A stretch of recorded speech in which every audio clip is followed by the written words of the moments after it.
In the previous video we have specified the initial condition finally, or we've shown how to numerically find the coefficients of the expansion of the initial condition, which looked the following way. And now we will be concentrating on the time evolution of this thing. So we want to see how the evolution operator acts on this initial condition. And we want to plot the result, so we will be interested in probability density. It's the probability density of finding my oscillator with the q coordinate at time t, which is the square of the ordinary wave function. And this square of the absolute value of the ordinary wave function, it's just a different representation of the following thing, which can be interpreted as a expectation value of an operator, of a projector, on a particular spot in space. And this we will express using the eigenstates of the oscillator that we have found, which will amount just to inserting unity in these two places, once with n, once with m.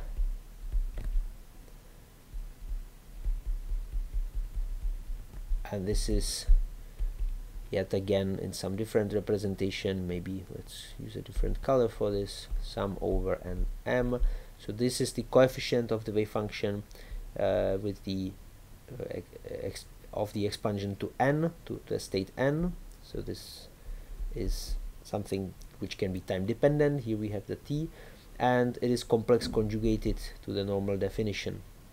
So then this guy here is the cm t, no complex conjugation there, and here we have the psi n q, the eigen wave function, or the q representation of the eigenstate n, which is here also complex conjugated, and this is the normal expression. Now just to show what is what, so this is this, this is this, and here we have this thing and this thing. Alright, now one can recognize that this here is a matrix, are the matrix elements of the density matrix. So this can be written in yet different way, rho mn. So this is the definition of rho mn, even though the order of indices here is different. And here we have the psi n psi m of the q. This is a real quantity. This is a real quantity.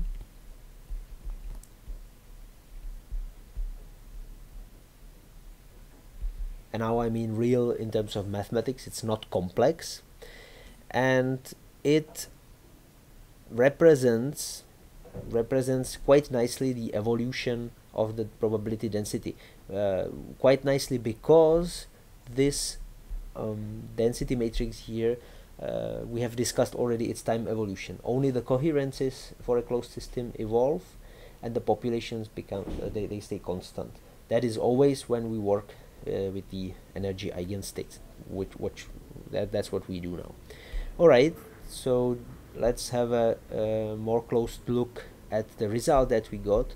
So our psi qt square is now, so let's divide this into two parts. One part will be concerned just with populations, sum over n rho n t and I can actually delete t here because its populations are constant now. So here we would have psi n q absolute value square plus now all the off-diagonal elements, and the off-diagonal elements, they have the property that they are complex conjugated with each other. So we will run over one set of the off-diagonal elements for those where n is equal to m, and we will sum them with the m and n exchanged, which is a complex conjugated part. So we are summing two complex conjugated part, which means we are getting twice the real part of what we are summing over. So here will be rho m n t and psi n q psi m q. And I stopped writing the complex conjugation because I can always make the eigenstates, eigenwave functions, eigenstates of the harmonic oscillator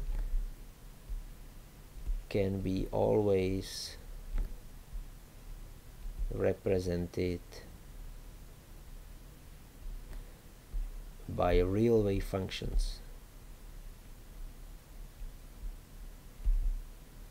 So I stopped writing complex conjugation here, and I'm assuming that they are real. So now we will make some more definitions. So Pn, the probability of state n, will be defined as the diagonal element of the row, and well, here we have something to do with the with coherences. We don't have to do any definitions on them, but we will rewrite everything yet again. Psi qt is equal now sum over n Pn psi n q. That definitely is completely static, and here we have sum over n larger than m. We might put the 2 in front of this. There is sum over n psi n psi m q, and here we have the real part of the coherence mn t. Now this is quite important, that all the dynamics is hidden in the coherences here.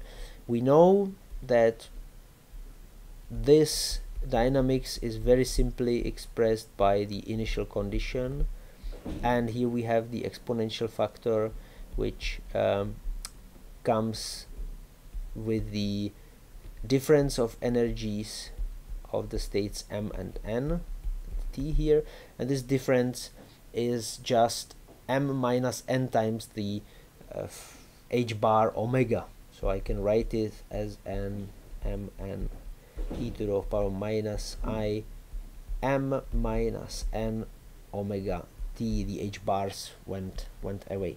So we are actually arriving at the final expression, for the probability density, which is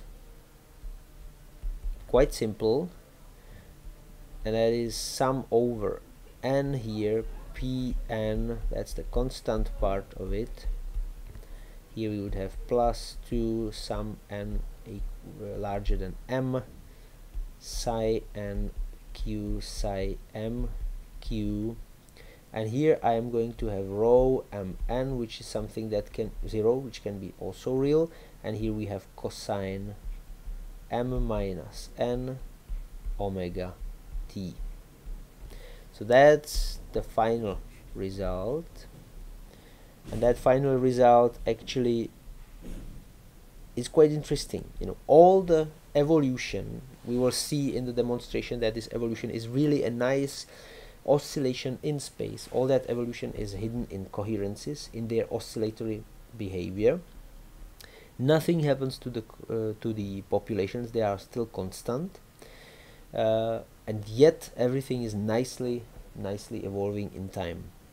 So the evolution in space is now here completely hidden inside the coherences. Interestingly, the coherences are the things that can die independently of the populations. So if the decoherence, the interaction with the rest of the system kicks in, this term can be easily turned to 0, and we will have a harmonic oscillator which is not oscillating, yet it is excited.